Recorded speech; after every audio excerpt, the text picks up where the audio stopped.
Hello, welcome to another episode of Wisdom Personified, Conversations with Dudu Msomi. I'm very excited today. My guest is somebody I've really admired. He is a pioneer in the advertising industry. He is a marketing guru, and when we say guru, I mean guru. His name is Happy Ntshingila. How are you? Well, thanks, Dudu. Are you happy? It's a tough act to follow, you Is know. it? You get given this name and people expect you to be happy all the time. Yes. I do my best to be, but you know, this is the real world. You have your moments. Yeah. You know, I don't think I've ever known you outside of being an adult. So I'm kind of curious. Where did you grow up? Do you have siblings? You know, what's your home like? Yeah, I'm born and bred, brewed and put together in Soweto. In Soweto. Yeah, I actually spent all my youth, my young life there. Yeah. So yeah, I do have siblings. I have 2 sisters and my little brother who's not so little anymore. Oh. Yeah, and I've had a very interesting life with them. Yeah. Yeah. Still very close. Yes, we had to be. You know, our parents died when we were all young, and I ended up being the guy who wakes up one day and your siblings are your children. Yeah. But you know, it happens in every community, and in this case, it was me, and I had to bring them up. Yeah. I'm sure they're very grateful for that. Yeah. Okay. You obtained a BA Communications from the University of Fort Hare. You know, a lot of people sometimes think, you know, we become professionals without qualifications. And you're one of those people. I mean, I think you are such a guru in advertising that we just took it for granted. But just so that you know, he's got a BA in communications. But you've worked in so many diverse fields. What made you choose the fields, communications, marketing, and advertising? They actually all link up Yeah. if you trace my background. I studied communications because I wanted to be a journalist. I was such a person who wanted to be an activist because I grew up with this idea that I could write, and I wanted to be. And you can. That's you. the nice thing about it. And Yeah. I wanted to be a journalist, and that's why I went into media studies. That's why I did communications. But then again, you know, life doesn't turn out that way all the time, and so I started at Unilever. And that's where my my marketing career began. It's the classical school of marketing, isn't it? Precisely, yeah. And you know, I started we're in part of some kind of a cadet program, and I started as a sales rep. Something that I value a lot because that helps you understand how customers behave. Yeah. And so that's how my career started. So I went Unilever, then I worked at IBM, then I went to Tiger. Then I went into Ogilvy. All those are huge brands, aren't they? Yeah, and which is good when you're young because you will learn stuff. And you know, Unilever is referred to as the academy. They teach you the basics and the discipline of what actually happens in marketing. And then you move to IBM, where the company was really, really properly put together. Yes.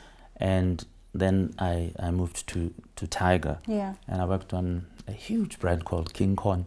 Oh yeah. Oh yeah, Hey? it I was remember something like that. It was an industry on its own. People just could not understand that that's going to be a world. Oh yeah, it's how bigger. huge it is. Yeah, and then of course I went into advertising. So if you think about it, all of those things link together.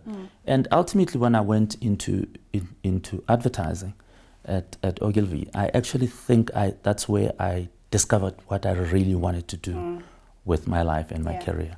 And of course, it then segues into the formation of HerdBuoys. Just, you wanted to write and you still managed to write. I did. So you wrote a book, which, you know, the title is interesting in itself, Black Jerusalem. And it's kind of shares your experiences within HerdBuoys. Yeah. Because you guys were really the pioneers in terms of black advertising agencies. But why did you spell boys the way you did in HerdBuoys? So HerdBuoys, think about a herd boy that because that's what we were thinking. That herds cattle, Yeah. or sheep or whatever. Yeah. However, in this case, we use the boy at sea. Oh. So we were herding our clients in the right direction at sea because that's what a boy is used for at sea. And There was a Okay, I never would have thought of that. And we were Yes. deliberate about the name Yes. because people were always going to ask us, why did you spell it the way you Yes. did, and why HerdBuoys? Yes. And if you think about the time when HerdBuoys was formed, there was no other black ad there agency, and wasn't. we needed to grab the attention of the people. We were advertising practitioners, Yes. so the name needed to draw people Yes. into wanting to find out more about us, and in the process, for us to garner publicity. But you see, this is why I always think education is so important. That kind of thinking, because people just think you come up with names.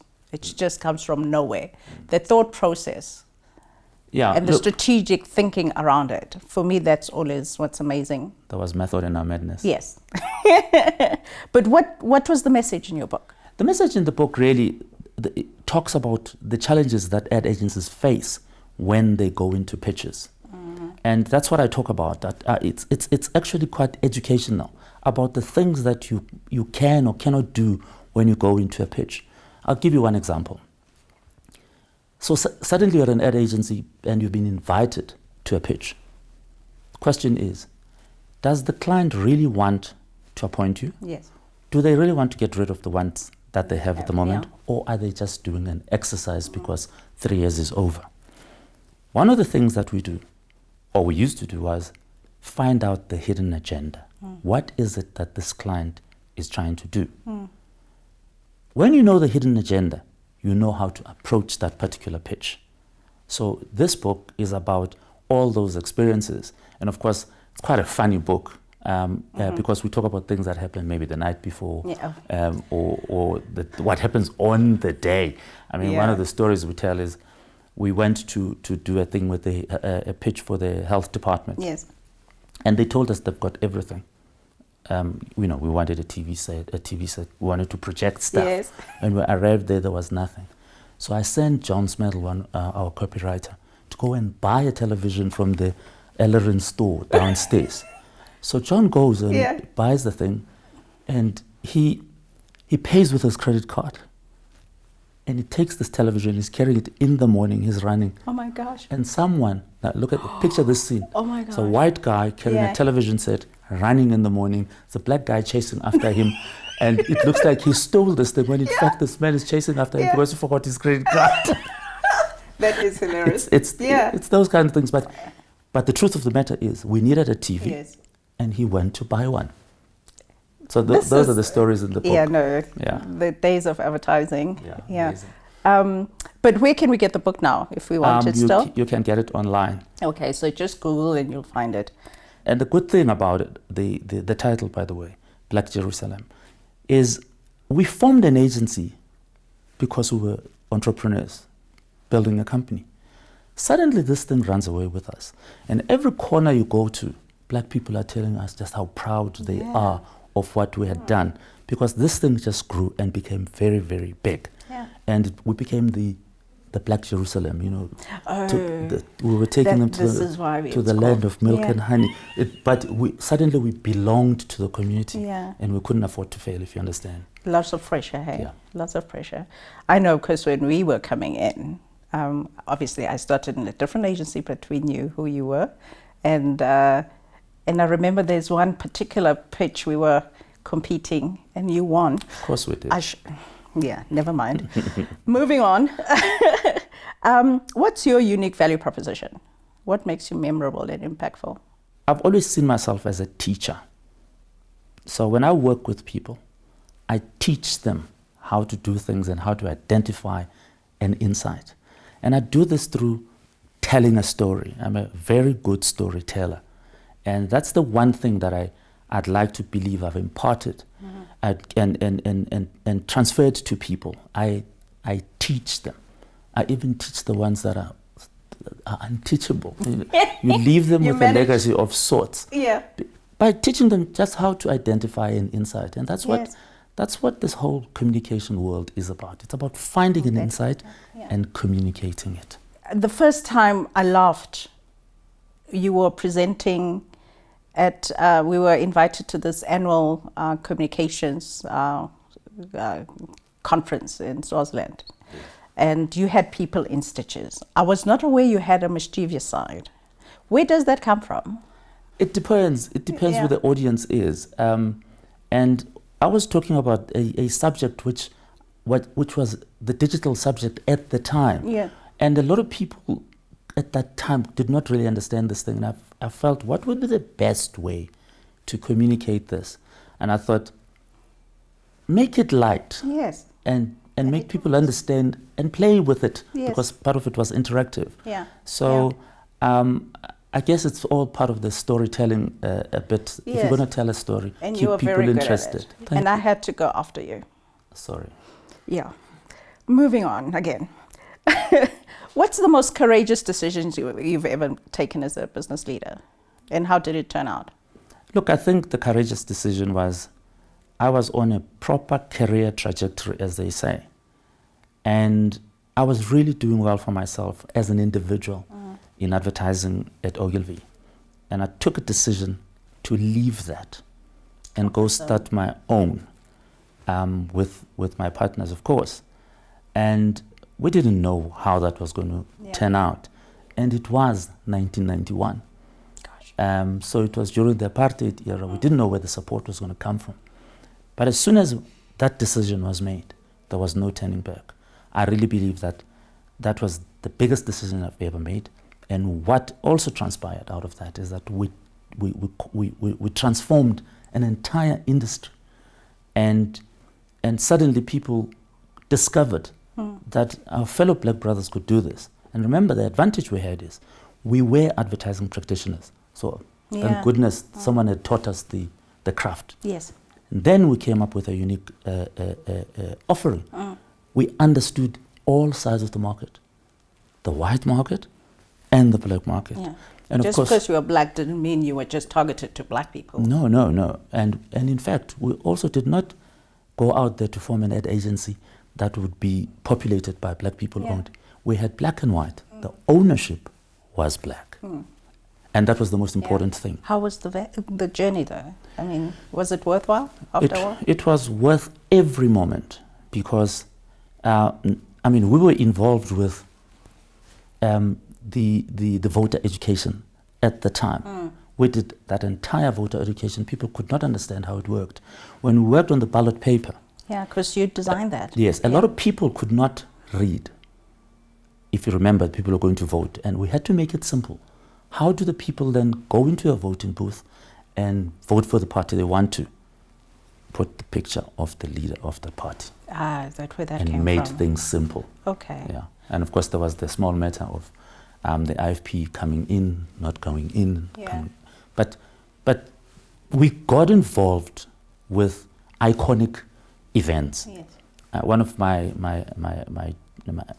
joy and pride out there is whenever I land somewhere overseas Yes. and I see an SAA flight in the parking lot, call it that, I always look and I say, we did that. Yes. That is our tail. We did that. Yeah. We Because changed it was a Springbok tail. It was indeed. Yeah. And it was called SAA, Suid-Afrikaanse Lugdiens. And we changed it to South African and those colors, the entire corporate livery. We did that. And, it travels all over the world. And I look through the window and I say, we did that. Regardless of how we're doing. Yeah, so I'd like to believe that we made a huge impact. We changed the advertising industry completely. Yeah. Unfortunately, it hasn't moved as fast as it should. But the point is, we transformed an industry. And you are right. I remember because my CEO had asked me to stand in for him, William Leach, on the advertising board. And we signed the charter. That was 1996, 7. Yeah, and it's regressed, unfortunately. Anyway, and it's unfortunate. an unfortunate situation Yeah. that it's regressed so much. You've transitioned a lot in your life. You've been really a powerful executive in powerful corporate brands. You've transitioned. You're now back working on your own and chairing boards as well. What lesson have you learned in terms of your personal brand? And for me, the most interesting part is what lesson and wisdom can you share? A lot of us are going through flux in terms of organizations, retrenchments. Senior managers are also getting retrenched. What wisdom can you share in terms of how we look after our brands as personal human beings, but also how do people perceive us and what do they do or not do for us when we're out there on our own? Sure, it's been a topsy-turvy world. I guess I was lucky. My brand as Happy Ntshingila, wherever I've been a success. You know, taking that big stand to go and join a bank was for me, oh my goodness, what am I going to do there? But as soon as I arrived there, I realized, oh, this is a big job. This is a big brand. And we needed to compete with the rest. At the time when I joined, it was actually number 3 in the ranking stakes. Yeah, we forget that. I'm talking about ABSA. Yeah. And within a year of my presence, it became number 1. And it stayed that way until I left. So I guess the question is, how do you behave when you are a particular kind of brand? You look after it. You know, if you work in the world that I've worked in, I've been a spin doctor. I shouldn't be spinning myself. I should be spinning the brand that I work with, while I guess you behave in a proper manner, in an exemplary manner in the corporate world. The latter part of your question, though, is then you get out and you become an entrepreneur again. Yes.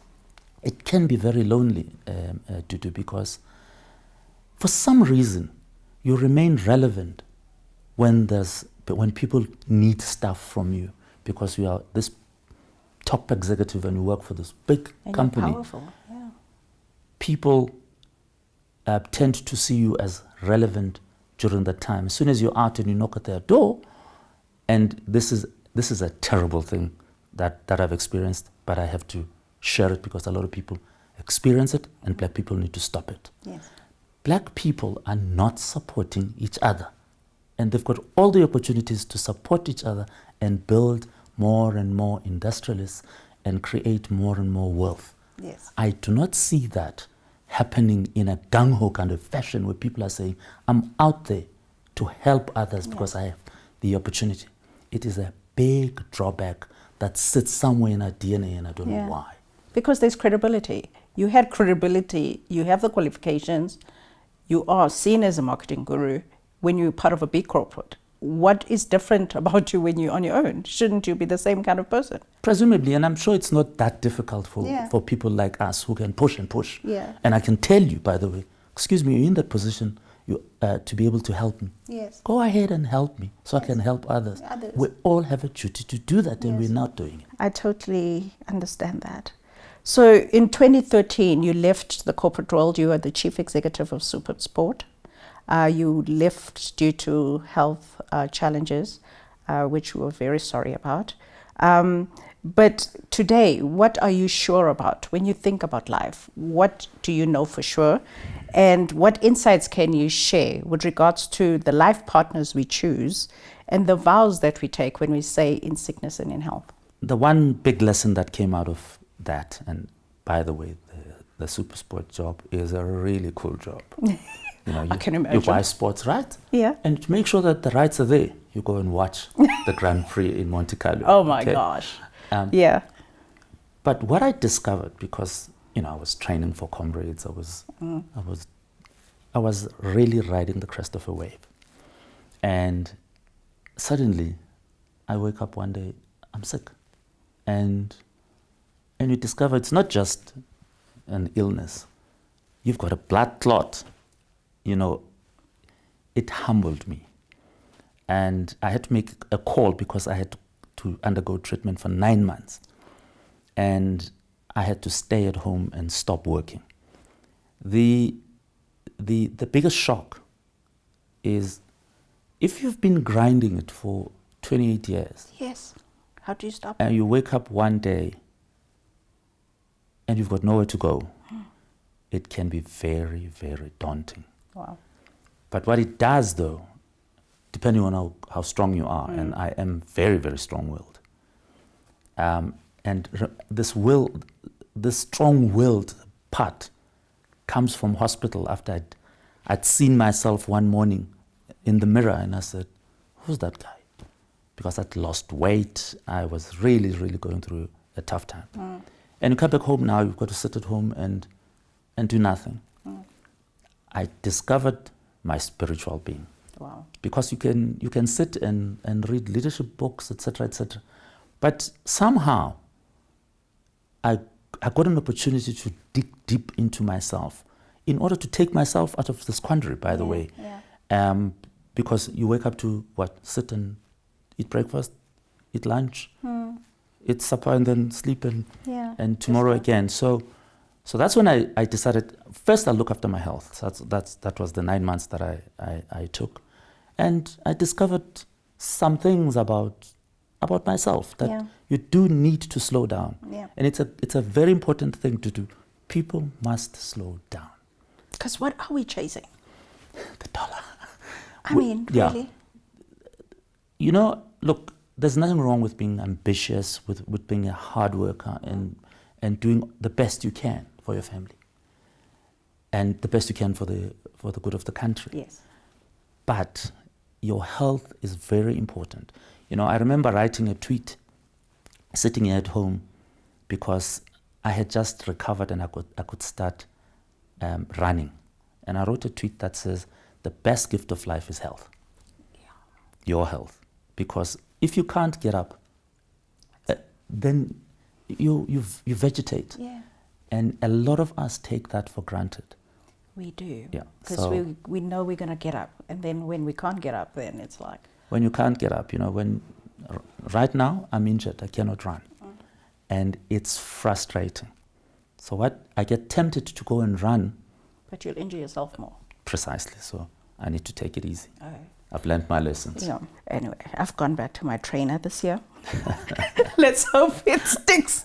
Anyway, which business leader, dead or alive, must be South African, that you admire most, you've been inspired by, and what qualities do they embody that you are attracted to? I really, really do admire and respect Ruel Khoza. And purely because when I first met him, he was running his own little shop. He has stayed true. What was the shop? Coordinated marketing. Was it? Yeah, it was a management consultancy doing research.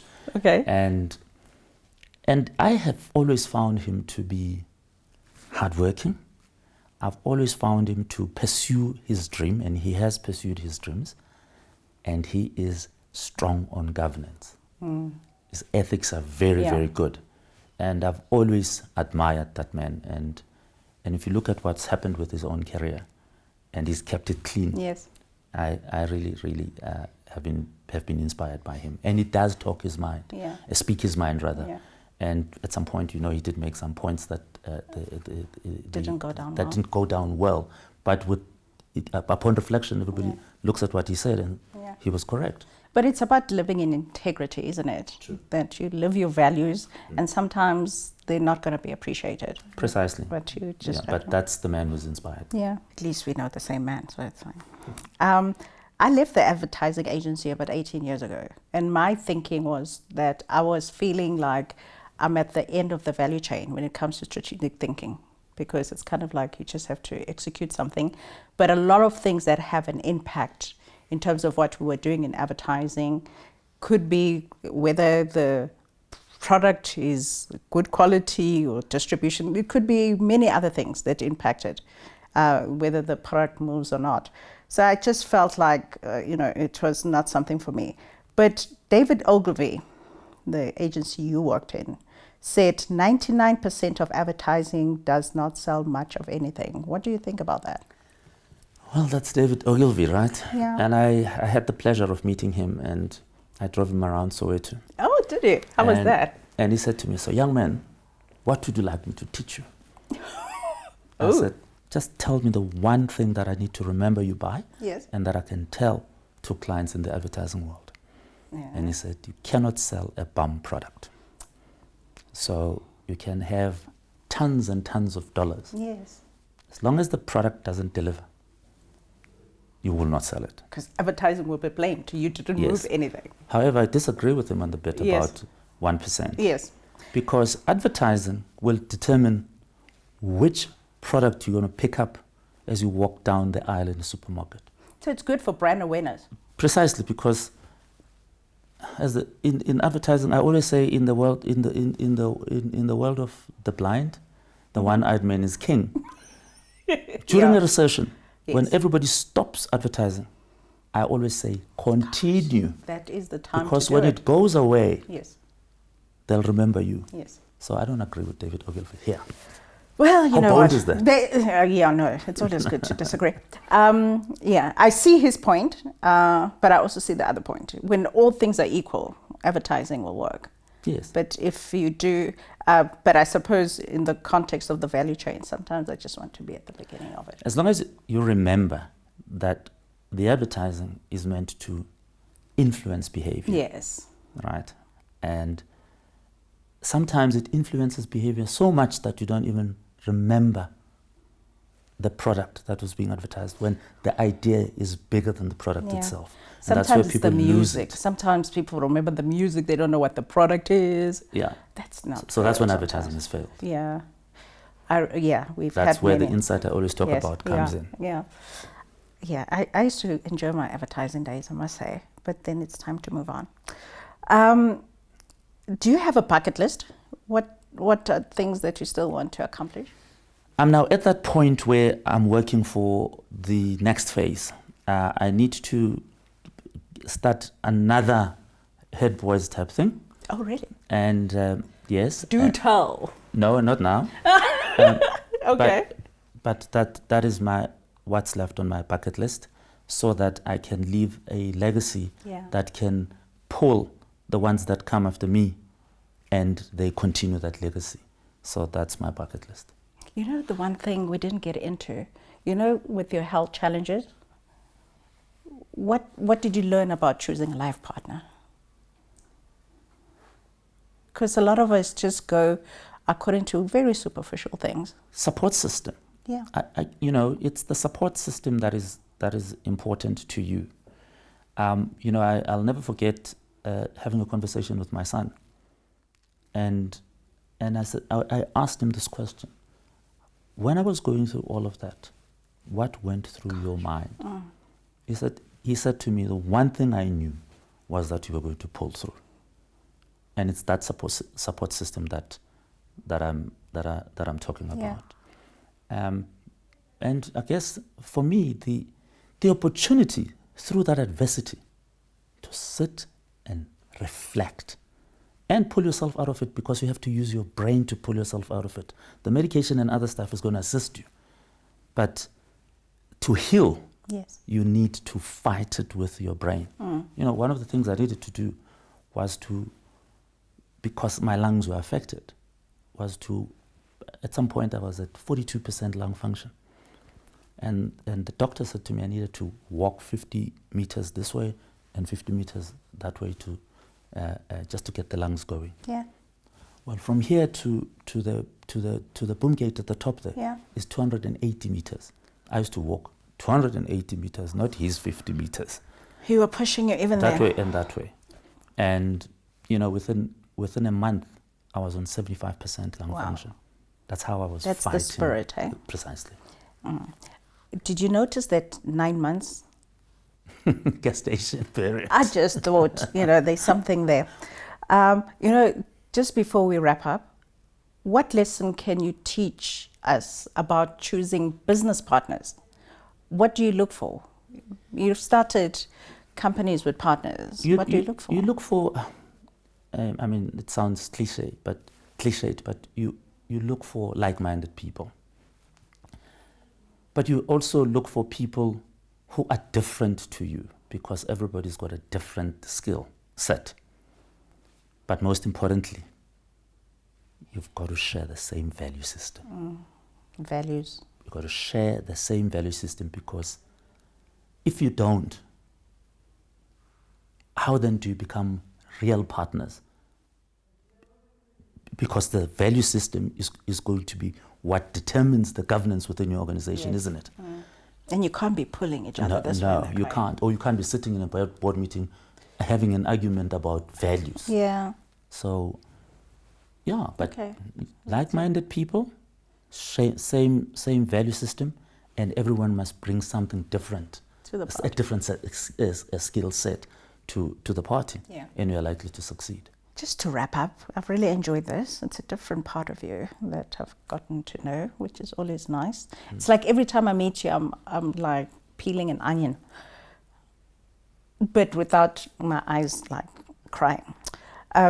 In wrapping up, what wisdom would you want to share? If this is the last thing you've ever said to the world, what would you want us to know? It's become my kind of sermon. Mm-hmm. We need to teach the young people